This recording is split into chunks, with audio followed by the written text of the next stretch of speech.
Hey y'all, my name is Carla Medrano, aka Moon the Storyteller, and I tell stories. And I want to help you tell your stories and sell them.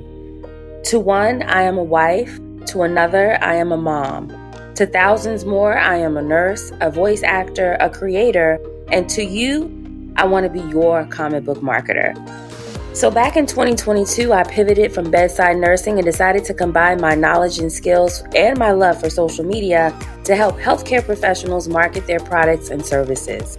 Over the course of 2 years, I earned $100,000 plus as a part-time healthcare marketer.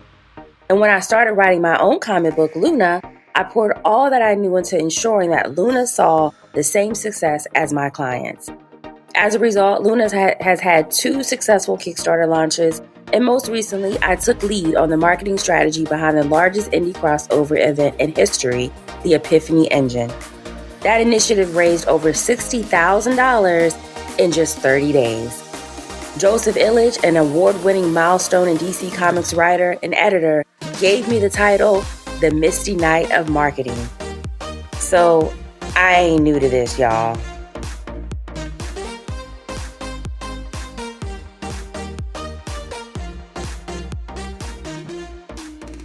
All right, welcome to episode 10. So I wanted to share what I discussed in this week's coaching call with my students.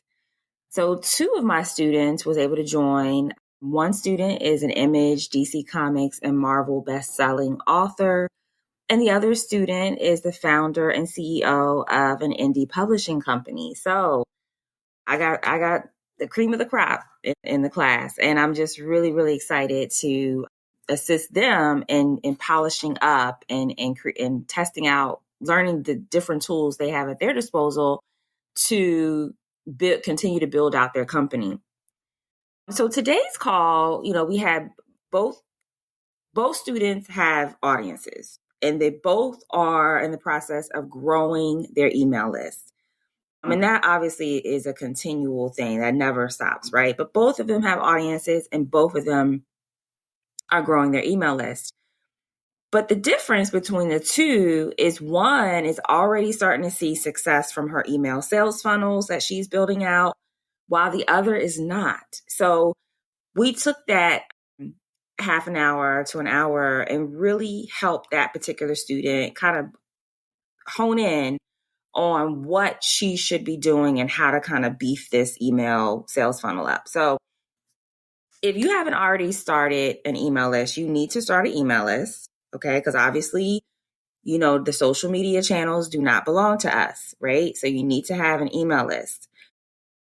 How do you get people to sign up? Well, first of all, you have to invest in a $8, $9 plan on any one of these email platforms. So, find an email platform that you really like, you feel comfortable with. Maybe you've worked with it in the past, but go ahead and create an email list. So next you have to create the actual sign up form. So once you've invested into the plan, you've bought a plan, you actually have to create a sign up form. And the next thing you're going to do is use that sign up form link and post it everywhere. Post it on your socials, post it on your link in bio, and post it in your email signature, that you use to communicate between different creatives.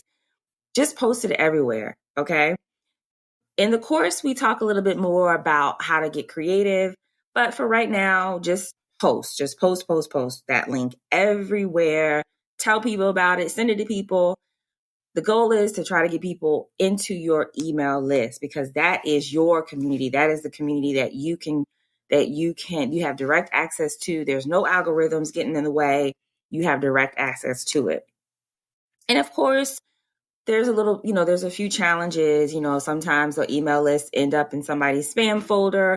But again, there's ways to get around that we talk about in the course. But for right now, create an email list, create a sign-up form, and post that link everywhere. All right. So now we are getting into how we turn this email list into a sales funnel. So I remember we're talking about, over the next few episodes, we were talking about brand trust, which is the middle of your funnel.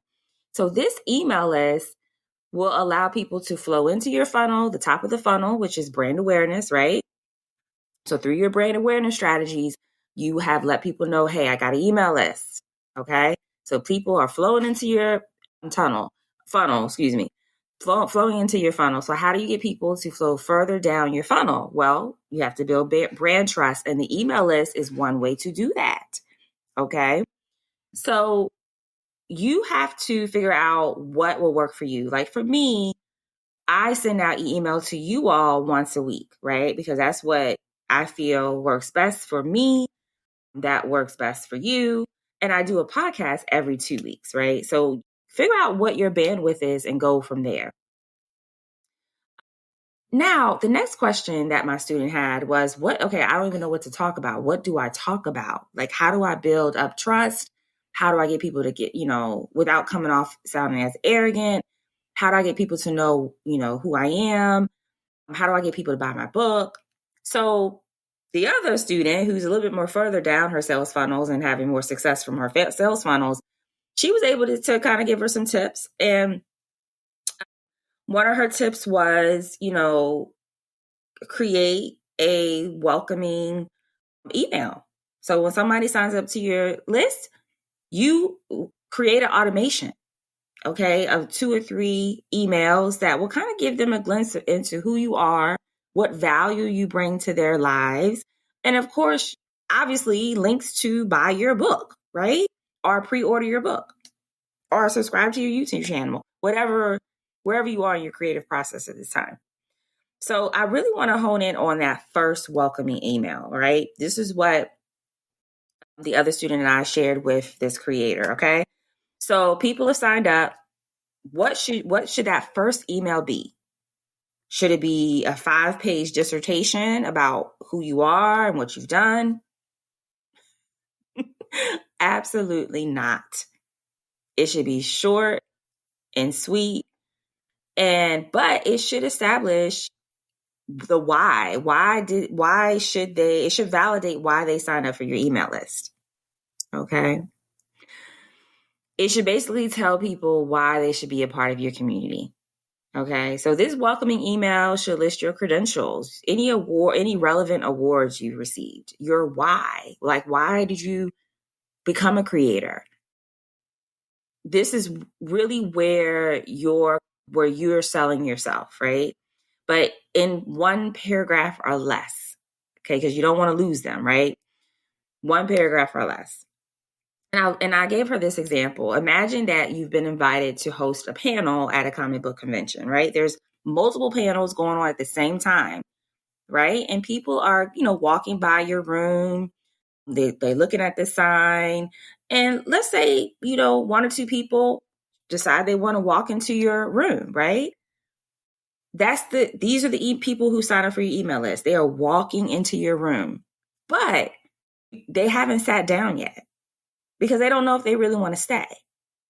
So that welcoming email that you create, that you've automated, should be the reason why people should sit down, right? Or in this case, read the email or stay on the email list and not unsubscribe.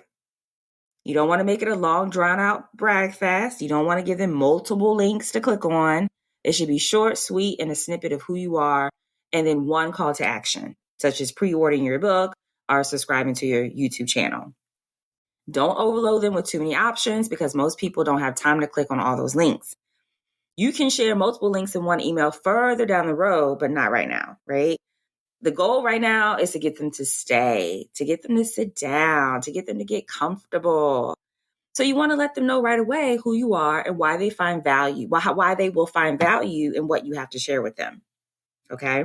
So here's your homework. I would like you to drop the sign-up link to your email list in the comments under this video. And I am going to sign up for every single one. Okay? So whether it's 1 or 20, I'm going to sign up for every single one. Then I'm going to check out your welcoming email that you created. And I will feature the best one on a future episode. All right, y'all. I will see you back here in 2 weeks.